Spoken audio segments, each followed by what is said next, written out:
You ever feel like you're just another number in a system, a face in the crowd? Well, what if the deepest truth about everything isn't some cold, impersonal force, but a personal relationship? That's what we're going to explore in this deep dive into the meditations of the theologian Joseph Ratzinger, who you might know better as Pope Benedict XVI. We're going to unpack his really profound vision of the God of Jesus Christ. So, Ratzinger kicks things off with this really stark choice. He pulls from the book of Revelation talking about the beast, this power that has no name, just a number.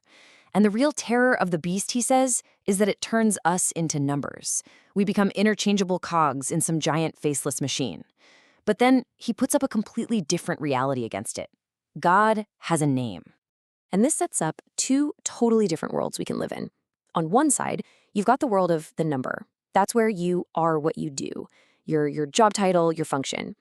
And Ratzinger says if you take that logic all the way, you get to the concentration camp, where a person's name, their face, their whole story is just erased. But then, on the other side, there's the world of the name. In this world, God is a person who is looking for a person. He has a face, and he's looking for our face. He has a heart, and he's looking for our heart. And that right there is the fundamental choice Ratzinger says is in front of all of us. Okay, so if the big problem is a world that wants to turn us into numbers, what's a solution? Well, for Ratzinger, it all starts with something that sounds incredibly simple, but is actually huge. The idea that God has a name. I mean, think about it for a second. What does a name actually do? A name is what lets someone call you. It's what makes community and relationships even possible. So when God tells Moses his name at the burning bush, I am who I am, it's not some abstract philosophical formula. It's the start of a conversation. It's God basically saying, hey, I'm here. I'm a real presence. You can call on me. And this is where the story gets really amazing. Ratzinger shows how the revelation of God's name gets its final, perfect meaning in Jesus. The name Jesus literally has God's name, Yahweh, right inside it. But it adds a verb, a crucial action, saves. So that mysterious phrase from the Old Testament, I am who I am, gets a brand new translation. Now it means, I am the one who saves you. God's very name, his very being, is salvation. And this leads us right into the heart of Ratzinger's thought, to a concept that, let's be honest, can feel a little tricky for a lot of us, the Trinity. But let's try to reframe it. Instead of thinking of it like some impossible math problem, try seeing it as the ultimate statement that God, in his very nature, is relationship. And yeah, if you're thinking this still sounds pretty abstract, you're not wrong. Ratzinger would say we're talking about a reality that's infinitely bigger than us. But he makes this great point. If this truth didn't matter for our actual lives, why would it have ever been revealed to us? The core idea here is that God isn't some lonely king on a cloud who just one day decided to make a world. No, before anything else existed, God is already a community of love. So how does this dynamic of love actually work? Ratzinger lays it out kind of like this. The Father is the one who's eternally giving himself away, the source of everything. The Son is the one who eternally receives that total gift of love and in a perfect response gives himself completely back. And the Holy Spirit? The Spirit isn't some third person who shows up later. The Spirit is the love shared between them. The Spirit is that bond, that unity that makes them one. It's just this constant, living, fruitful exchange of love. Okay, so you've got this eternal, perfect relationship happening within God. That's great. But how does that connect to us? How does it become something we can actually see and, touch? The answer, in one word, is Jesus. Think of Jesus' entire human life as a window into this divine relationship. As a kid, he lives in total dependence, learning to call God Abba, which is like saying dad.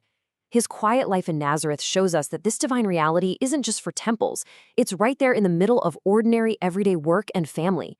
Then, in his public life, everything he does flows from his prayer, from his conversation with the Father. And finally, the cross. Well, that's the ultimate human expression of that total divine self-giving we were just talking about. All right, let's jump forward in time to the year 325. The early church is trying to get super clear on exactly who Jesus is.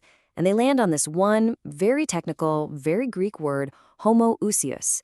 It means Jesus is of one substance with the Father. Now, for a lot of people, this is the moment where the simple faith of the apostles seems to get hijacked by complicated philosophy. But Ratzinger has a completely different take on it. Get this. Ratzinger argues that this word, homoousios, wasn't a philosopher's answer. He calls it a fisherman's answer. Its purpose wasn't to make faith more complicated, it was to protect its simple and frankly shocking truth. It was the church drawing a line in the sand and saying, look, when the Bible calls Jesus the Son of God, it's not a nice metaphor, it's not poetry, it's real. This one word was a shield, protecting the core belief from being watered down into just another philosophy. But this all leads to what is, for many of us, the hardest question of all. If God is a loving, relational Father who became one of us, then why is there so much suffering? How do you make sense of a good God when there is so much pain in the world? The book of Job just screams this agony. This isn't some intellectual puzzle.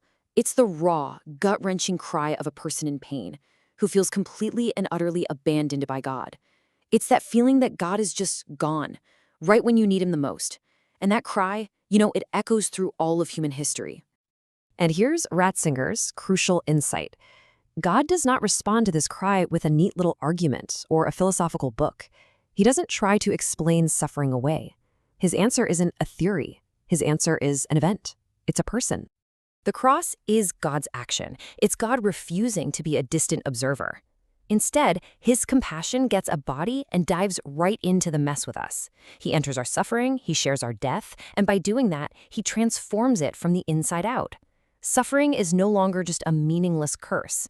In Jesus, it can become an act of love. Ratzinger uses this beautiful image of the shepherd who finds the lost, wounded sheep, puts it on his own shoulders, and carries it home. That, he says, is God's answer to our suffering. So, okay, that's a lot of big cosmic stuff. What does it all mean for us, right here, right now? Well, Ratzinger brings this whole grand vision right into our daily lives through the work of the Holy Spirit. The Holy Spirit is basically the ongoing invitation for us to join in on that divine relational life. The Spirit's job is to build unity, to bring people together, not tear them apart. He doesn't bring some secret new message that goes beyond what Jesus said. His work is to help us remember and to go deeper into the words we already have. And maybe most practically, Ratzinger gives us this simple test. The Spirit is a spirit of joy.